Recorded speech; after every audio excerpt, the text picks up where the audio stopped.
पर सोने की चिड़िया करती है बसेरा, वो भारत देश है मेरा, वो भारत देश है मेरा.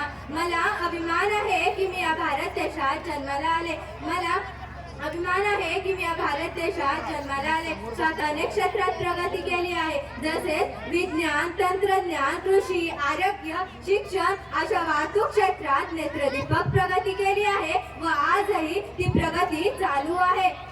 अब्दुल कलामांच्या स्वप्नातील भारत आज महासत्तेच्या दिशेने वाटचाल करत आहे. म्हणून हीच ईश्वरचरणी प्रार्थना, जब आँख खुली हो तो धरती हिंदुस्तान की हो, जब आँख बंद हो तो यादें हिंदुस्तान की हो. हम मर भी जाए तो कोई गम नहीं, हम मर भी जाए तो कोई गम नहीं, क्योंकि मरते वक्त सिर्फ मिट्टी हिंदुस्तान की हो, सिर्फ मिट्टी हिंदुस्तान की हो.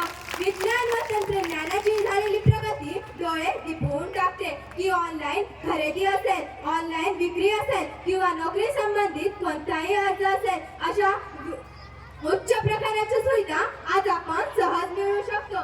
पण मागील काही वर्षांपूर्वी नोकरी मिळवायची म्हटली की पैसे भरा आणि नोकरी मिळवा, या पलीकडे करायचे तरी काय. पण आजच्या स्थितीला, कामाच्या साथीला प्रश्न उचलणाऱ्याला मी ठामपणे विरोध करते आणि आनंदाने सांगू इच्छिते की आजची स्थिती बदललेली आहे. ऑनलाईन प्रणालीमुळे सन्माननीय कुटुंबातील बुद्धिमान मुलगा किंवा मुलगी यांना विविध क्षेत्रामध्ये काम करण्याची संधी आज मिळाली आहे.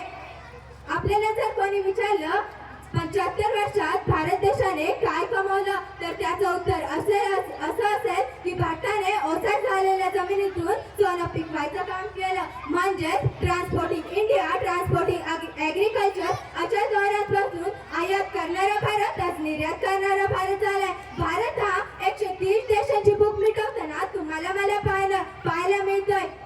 शेतकऱ्यांच्या बाबतीत प्रश्न उचलणाऱ्याला मी ठामपणे सांगू शकते की असंख्य वर्षात गतपतीने पडलेला माझा बळीराजा आज मोकळा श्वास घेऊन पाहतोय.